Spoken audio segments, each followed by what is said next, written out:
What's up mga ka-warrior?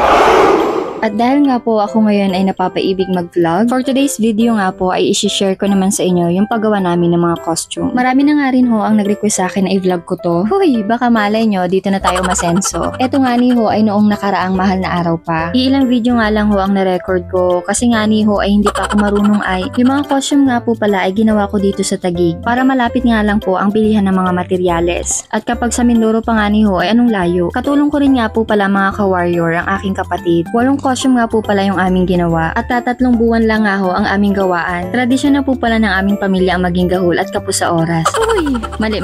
Sa totoo nga lang po ay laging gahol. Dahil nga ni ho ay mahirap din mag-ipon ng pampuhunan. At mahal nga rin po mga ka-warrior yung mga materialis na binibili namin. Kaya kung bibili ka ng costume ay huwag ka na magtawad-tawad. Sa totoo nga ni ho ay sobrang hirap gumawa. Dugot pawis po ang inalay namin dyan. Dugot pawis inalay ko.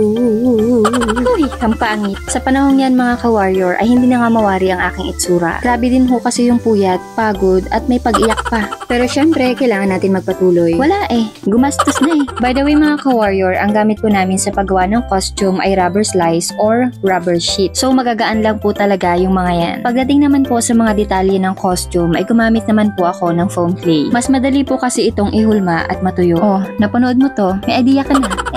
Sa part ho na yan mga ka-warrior ay gumamit po ako ng airbrush pang shading para mas mag-pop up yung ating design. Lahat nga po ng design, detalye na nakikita nyo sa costume ay mano-mano po namin ginawa. At syempre ho, nagsukat-sukat din yung kapatid ko para makita namin yung lapat sa katawan. At makikita nyo rin po dyan yung pagod sa itsura niya.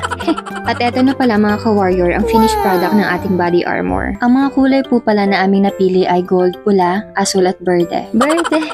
Basta green. After nga ho naming matapos lahat ng costume ay inuwi na rin po namin sa Mindoro. Dito naman namin po tatapusin yung mga sandata at maskara. Si tatay naman po ang naka-assign sa paggawa ng maskara at mano-mano niya rin po itong ginagawa. Diyan nga ho'y puyat na rin ang aking tatay dahil gahol na nga ni. At anong hilig nga ho magtanggap pa ng tao ay wala na nga ning apasuot. Pero dahil mahal na mahal siya ng kanyang mga anak, ay siya pagbigay kahit suffer na ang pagod. Ang nagsalansa naman nga po ng mga palong ay ang aking ina. Sa kada gawa niya nga daw po ay may presyo ang bawat ulo ng palong.